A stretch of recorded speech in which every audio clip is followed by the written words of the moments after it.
Welcome to Spectrum News at 4.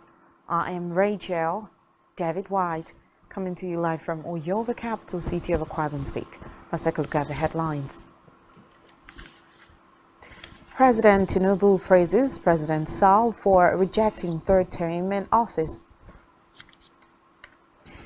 As court overturns Mwaboshi's sentence, orders his release. Plus, Ukraine in a moment.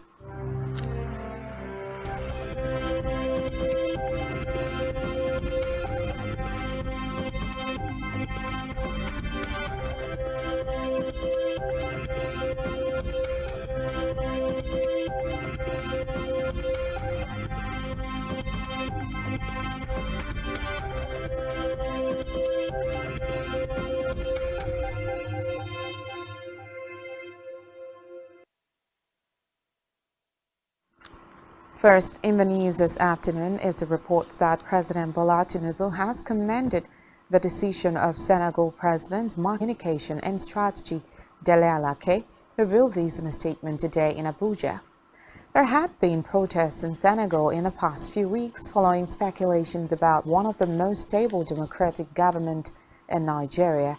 It would be recalled that Sall on Monday said he would not offer himself as a candidate for the February 25, 2024 president of a presidential committee on fiscal policy and tax reforms. The committee, according to a statement issued by Dele Alake, special advisor to the president on special duties, communications and strategy today, will be Taiwo Oyedele. The statement said that setting up the committee was in consonance with President Tinubu's promise to remove all barriers impeding business growth in Nigeria.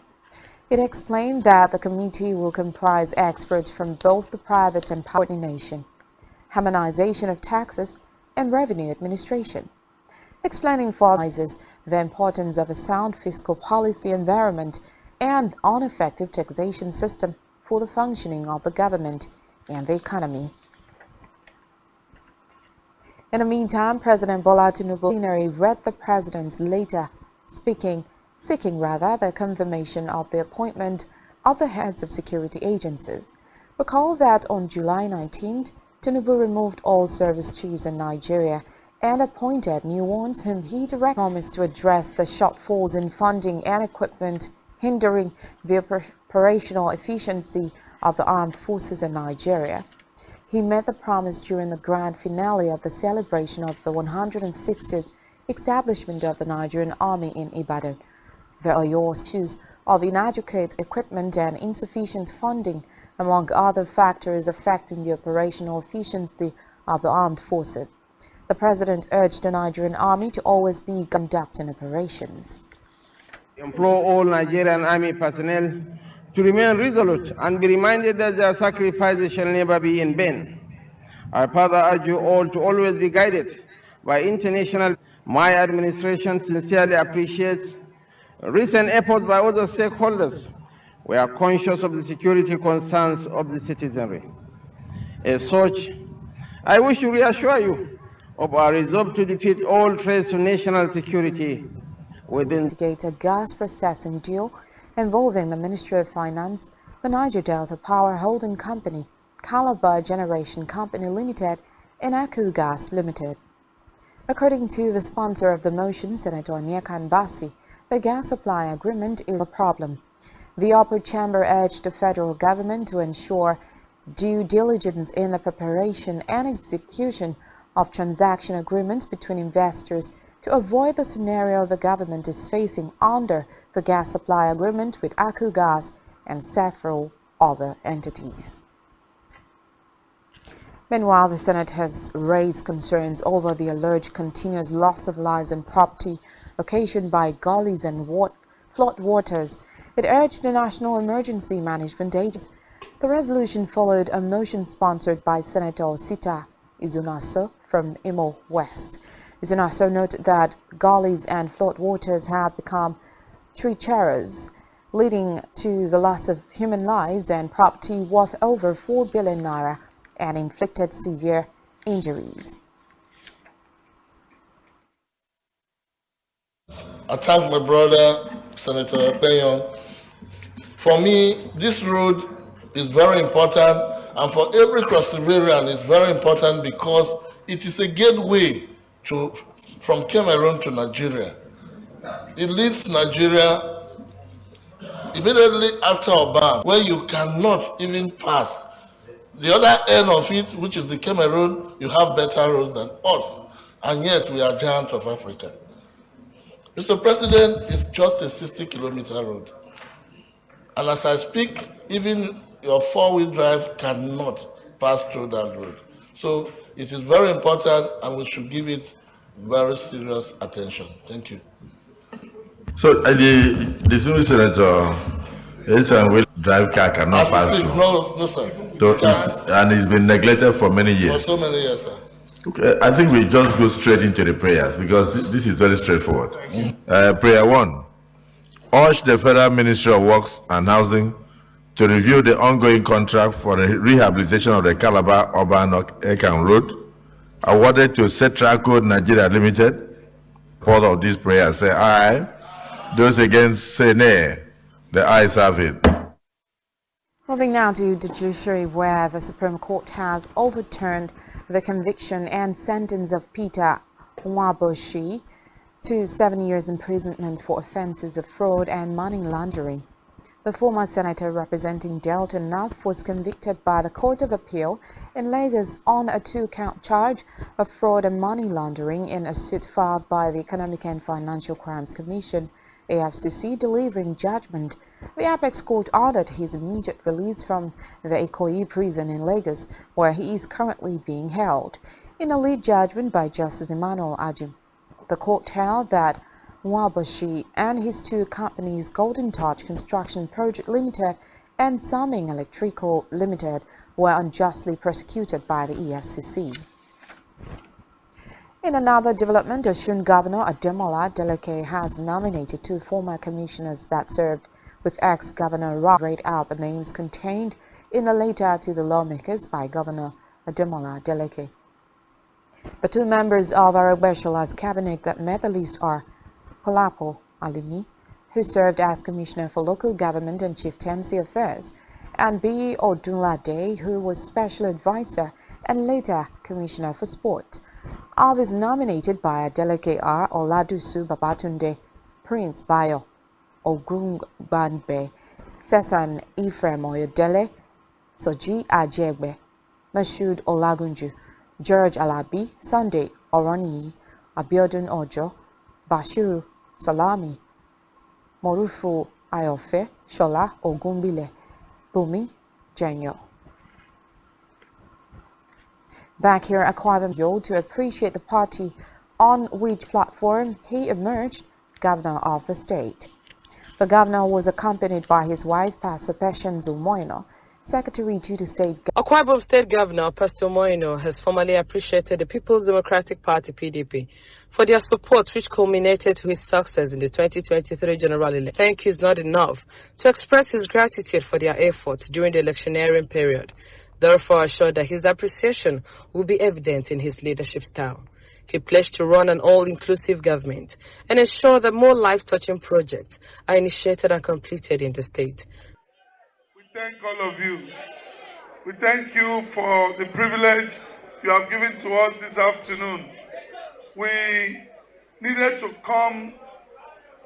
It is only an ungrateful person. We've all already.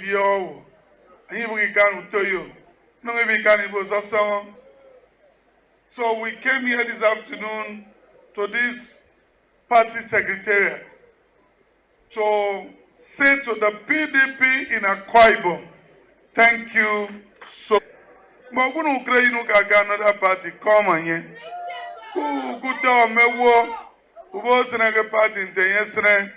Please, we want development for our state. Anyone that God will use to bring us development, we will clap for the person. We will work with the person. So please, because before working younger, in the younger party, and I'm brought together. Let us work together and let us support the government at the state and the government at the national. while stating that he will continue to support the party and remain faithful to the ideals of the party in him. He promised to ensure that the party remains intact and does not disintegrate. The governor's personal assistance will come from ward recommendations and pledged to ensure that women are given 35% in every appointment. He sued for more support for his government and that of the federal government to enable him attract more projects to Akwa Ibom. Earlier in his welcome address, the state chairman of the party, Elder Kanapan, had commended the governor for his outstanding performance in his first few months in office, stressing that the party was proud of him. He assured the governor that the party will continue to give him the needed support for him to succeed. In Uyo, Jane Uwa, Spectrum Television News. Meanwhile, Akwa Ibom State Governor Pastor DTH in Ibom local government area on a courtesy visit at Government House, Uyo. Speaking during the event, the governor pledged the readiness of the state government to partner for more development projects. A correspondent brings details. Akwa Ibom State Governor Pastor Moino has expressed the readiness of his administration to collaborate with any indigene of the state who is in a position to draw development projects that will create jobs and boost the economy of the state. The governor stated this while playing host to a delegation of the Governing Council and members of the host community of the newly established Federal College of Education, EDDEP, in Ibom local government area of the state, led by the former Senior Special Assistant to the immediate past President on Niger Delta Affairs, Senator Taina, during a courtesy visit on him at Government House, Uyo. Governor said politics should not be all about partisanship, but should be people-oriented and void of bitterness, while gearing towards engendering socio-economic advantages for the constituents. The governor commended Senator Taina for his efforts to secure the establishment of the Federal College of Education in the state. This, he maintained, will know no party, but will be of enormous benefits to Akwa Ibom people in terms of education, job creation, and other economic advantages given the value chain it comes with. He thanked the delegation for the visit as he received the documents of approval of the institution and requests for collaborations for possible expansion. It's development for our people and education for our people, job creation for our people. And for me, this is what it should be, that our sons and daughters, wherever God has placed them, should let's work in sync to ensure that state and federal, and we're not too many. He assured that his administration was State Surveyor General to aid its expansion. Speaking further, the governor expressed concern over the Calabar-Itu Road and sought insight into the issues impeding the completion of the project to allow the state government to decide the extent to which it can push for completion for the benefit of the people of the state. Earlier, the former Senior Special Assistant to the immediate past President, and I also commended the governor for the respect of paying a visit to President Bola Tinubu to discuss the Akwa Ibom issues and for the reception of Senate President Senator Godswill Akpabio, promising to reciprocate this by looping Akwa Ibom to the central government for the good of the state. And I'm assured that the federal government is ready to kickstart the school in September to accommodate successful issues affecting the completion of some parts of the road project. Again, let me appreciate you that less than 14 days after your inauguration, you deemed it appropriate and you did it by coming to pay a courtesy visit to His Excellency President Bola Ahmed Tinubu and discuss the problems of the state and extended felicitations.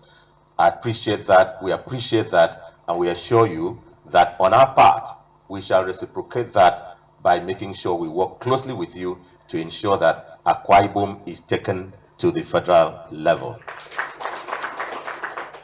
Your Excellency, I'm here to formally inform you that the federal government has approved, has established Federal College of Education in Ididep, Ibiono in Akwa Ibom State to take off from the facility of the existing Presbyterian Senior Science School, Ididep, in Ibiono. In Uyo, Jane Uwa, Spectrum Television. In Africa, children. According to officials, in addition to the 17 deaths, 10 people were hospitalized, including a 2-month-old baby, 2 4-year-old children and a 9-year-old child. Reports say authorities believed the toxic nitrate gas came from canisters kept in shacks within the settlement and used by illegal gold miners to separate gold from rock and dirt.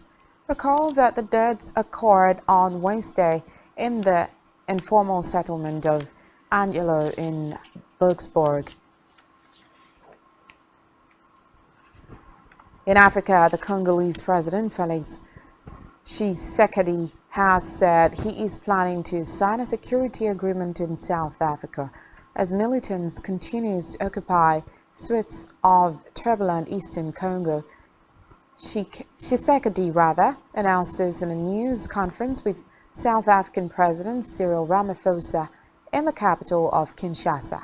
He explained that the accord could take the form of a mutual defense pact and highlighted a mutual defense pact of the Southern African Development Community (SADC) as a potential model. On a foreign scene, Ukraine President Volodymyr Zelensky is set to hold talks with Turkish leader Tayyip Erdogan today on the latest leg of a tour to push Ukraine's bid to join the North Atlantic eve of the 500th day since Russia's invasion, with Zelensky admitting Ukraine's counter-offensive was progressing slowly. And still on a foreign scene, Iraq has opened an investigation into the suspected kidnapping of an Israeli-Russian academic after her disappearance in Baghdad. Reports say Elizabeth Sukrov, a doctoral student at Princeton University and fellow at the New Lines Institute for Strategy and Policy, has been missing in Iraq for more than 3 months. Meanwhile, the office of Israeli Prime Minister Benjamin Netanyahu has accused Iraq's Kataib Hezbollah of holding her, but the pro-Iran armed faction has implied it was not involved in her disappearance. Kataib, allegedly part of the Hashid Sentiers. Still to come in the news. Jesus says he left Man City after Guardiola made him cry. Just stay with us.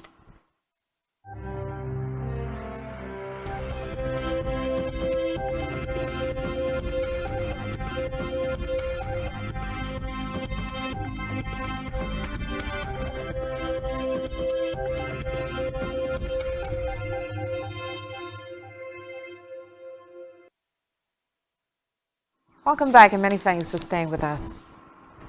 On our business news, the World Bank has provided $1 billion to strengthen resilience and improve the livelihood of the people in the countries affected by the insurgency in Lake Chad. The bank's country manager for Chad, Razit Petsev, made this known during the 4th Lake Chad Governors Forum meeting in N'Djamena, Chad. Reports say the forum occurs amid shifting conflict patterns and emerging challenges that have resulted in widespread displacement, damage to the local fabric, interrupted public services, and weakened institutional capacities across the affected countries, Chad, Cameroon, Niger, and Nigeria. He said that the funds which were disbursed among the crisis-affected countries have helped in revitalizing economic development, creating jobs, and improving the lives of people who had suffered the brunt of the crisis. Still in business, would be constructing another international gas pipeline worth about $8 billion. Speaking during a panel session at the 8th Organization of Petroleum Exporting Countries International Seminar in Vienna, Austria, Kerry stated that the proposed $8 billion pipeline working on the construction of the $25 billion Nigeria-Morocco gas pipeline that is to supply gas from Nigeria to about 11 African countries and transport sand from Morocco to Europe. In health, the Nigerian Center for Disease Control and Prevention (NCDC) has recorded 798 diphtheria cases in 8 states across 33 local government areas in this country. The NCDC disclosed this in a press statement signed by its Director General, Dr. Ifedayo Adesifa, following the first reported confirmed case of diphtheria in the Federal Capital Territory, Abuja. According to the center, however, it said the FCT Health and Human Service Secretariat has activated the diphtheria incident management system to coordinate outbreak response activities. And still in health, the Nasarawa state government has appealed to members of the Nigerian Medical Association (NMA) in the state to reconsider their stance on the ongoing strike to save the lives of patients in various hospitals across the state. The deputy governor called for the state's NMA chairman, Dr. Peter Atta, at a press briefing in Lafia, the state capital, on Wednesday, had announced that the association will embark on a 5-day warning strike. The association had earlier issued a 21-day strike ultimatum to the state government to meet its demands or face industrial disharmony. And sports, Super Falcons head coach Randy Waldrum has launched another scorching attack on the Nigerian Football Federation (NFF). The coach said that every country in October was given $960,000 from FIFA to prepare for the World Cup. Asking what was done with the money, he also complained that he was paid 7 months out of the 14-month salary owed. Recall that Waldrum and the Nigeria Football Federation have been at loggerheads in recent weeks over different issues ranging from the team list for the 2023 FIFA Women's World Cup preparations and non-payment of salaries. And still in sport, Gabriel Jesus has opened up on the incident that made him leave Manchester City for Arsenal. The Brazil international worked under Guardiola for 5 years at the Etihad Stadium before joining Arsenal last summer, a move he said made him feel free. Speaking to the Danielson Show podcast, Jesus said the turning point in the City career came during their home game against Paris Saint-Germain in November 2021 when he was named on the bench. Jesus replaced Zinchenko in the second half and set up the equalizer before scoring a late winner to give City a 2-1 win, titled DND, on July 26.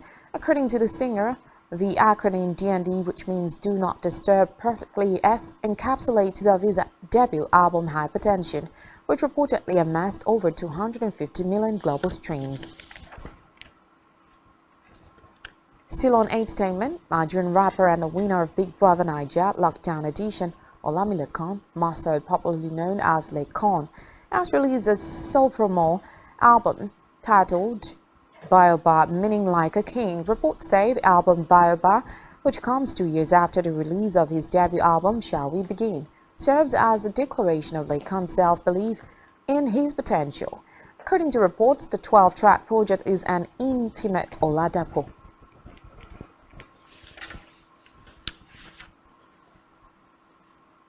And that's all we have for you at this time. To ensure to follow us on social media and subscribe to our YouTube channel, all of which you can find on our website, spectrumtv.ng. Also follow us on Twitter at spectrumtonline, all as one word. You've been watching Spectrum News at 4. I am Rachel.